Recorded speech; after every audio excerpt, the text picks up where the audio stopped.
it reminds me that it's easy to speak about things.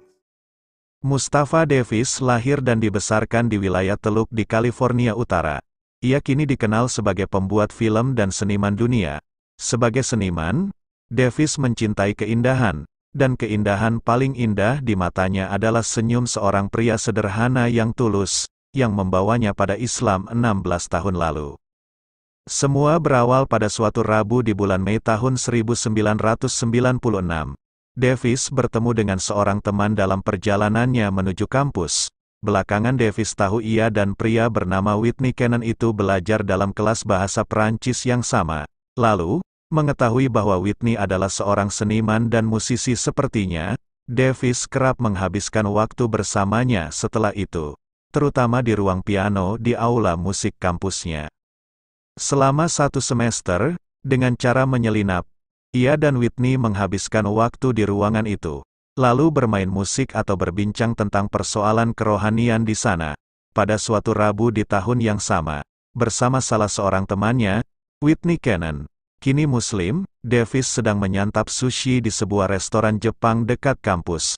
Dalam kesempatan itu, Davis menyampaikan sebuah pengakuan bahwa dirinya lelah dengan kehidupan yang dijalaninya. "Aku ingin mengembalikan hidupku pada jalurnya," tulisnya dalam sebuah not dalam akun Facebooknya. Becoming Muslim in America, dipublikasikan kembali oleh IslamicSunrise.com. Dalam artikel berjudul Becoming Muslim, 5 Words That Changed My Life, menurut Davis, gaya hidupnya kala itu menjauhkannya dari kesuksesan, dan hanya agama yang mungkin mengubah hidupnya. "Aku harus kembali ke gereja," ujar mantan pemeluk Katolik ini. Tiba-tiba Whitney bertanya apakah dirinya pernah berpikir tentang Islam. Davis menjawab, tidak, dan mengatakan pada Whitney bahwa Islam adalah agama Arab atau gerakan separatis bangsa kulit hitam. Dari banyak informasi dan peristiwa, Davis hanya memiliki stigma negatif tentang agama itu dalam otaknya. Selain itu, "Aku belum pernah melihat Muslim yang baik dan taat waktu itu," katanya. Mendapati respons negatif dari Davis, Whitney kemudian bercerita tentang kakak laki-lakinya yang masuk Islam. Dari kakaknya, Whitney, yang saat itu belum menjadi Muslim, mengatakan bahwa Islam bukan hanya untuk Arab serta merupakan agama yang universal. Whitney lalu melontarkan pertanyaan baru pada Davis, "Apakah kamu mengetahui Muhammad?" Davis mengaku hanya mengetahui satu orang dengan nama Muhammad, yakni Elijah Muhammad, salah satu pemimpin utama di Nation of Islam. Whitney lalu menjelaskan hanya ada seorang pria bernama Muhammad yang merupakan nabi asal Arab yang sesungguhnya. "Kau harus mengenalnya," kata Whitney. Mendengar kata Arab, Davis tak tertarik untuk masuk ke dalam perbincangan yang lebih jauh tentang Islam. Ia kemudian mengakhiri perbincangan itu dan beranjak menuju tempat kerjanya, karena Davis bekerja pada malam hari. Pulang dari tempat kerjanya, Davis singgah ke sebuah toko buku untuk membeli Bible. Saat melewati deretan rak bertema Filosofi Timur, pandangan Davis tiba-tiba tertuju pada sebuah buku berwarna hijau. Nama Muhammad tertulis dengan huruf timbul berwarna emas di sampulnya. "Aku menghentikan langkahku, berpikir sejenak, dan mengambil buku itu dari rak," katanya. Rasa ingin tahu Davis tergugah saat membaca judul kecil di bawah tulisan Muhammad. Kehidupannya berdasarkan sumber paling awal. Kata "sumber paling awal" menggelitikku karena aku sangat mengetahui adanya debat teologis tentang sejumlah kesalahan yang ditemukan dalam Bible. Fakta itu menggangguku, kata pendiri Cinemotion Media dan Mustafa Davis Incorporation ini. Davis membuka buku itu dan dengan susah payah mencoba membaca banyak kata dalam ejaan Arab. 4 atau 5 kalimat yang kubaca menyebut kata Al-Quran beberapa kali. Katanya, ejaan-ejaan Arab yang menyulitkan itu lalu dirasanya membenarkan pemahamannya bahwa Islam adalah agama orang Arab. Maka Davis mengembalikan buku itu ke rak. Saat beranjak meninggalkannya, tulisan emas di sampul buku itu kembali menarik pandangan Davis sehingga ia kembali melihat ke arah buku tersebut. Saat itu, ia melihat sebuah buku lain berjudul The Quran, dan teringat pada beberapa kata yang baru ia baca dalam buku berjudul Muhammad. Setelah mengambil dan membukanya secara acak, Davis berhadapan dengan halaman pertama surah Maryam. Aku membaca surah itu dari awal hingga akhir dan merasakan tubuhku menggigil saat membaca penjelasan detail tentang kelahiran Nabi Isa yang menakjubkan, ujarnya. Aku tak menyangka bahwa Muslim mempercayai kelahiran yang menakjubkan itu, dan bahwa mereka tak mempercayai Yesus sebagai anak Tuhan. Sebagai seorang Kristen, aku tak pernah bisa menerima pernyataan bahwa Tuhan mempunyai anak. Tambahnya, Davis menangis dengan terjemahan Al-Quran di tangannya.